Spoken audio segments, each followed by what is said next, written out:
Hello everyone and welcome back to another video from Crazy Gamer. In this video, I'm going to show you how to download and install the Blockman Go game on your smartphone.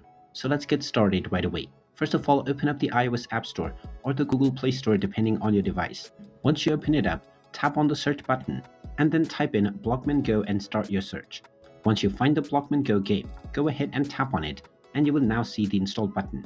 Tap on the install button and this will now begin the download and installation of the Blockman Go game on your device. Just wait for a while until the installation is completed, and once it is done, you will see the open button which you can tap on in order to open up the game. Once you open it up, you can proceed forward with logging in to your existing account or signing up to create a new one in order to start enjoying the Blockman Go game on your smartphone right away. And there you have it.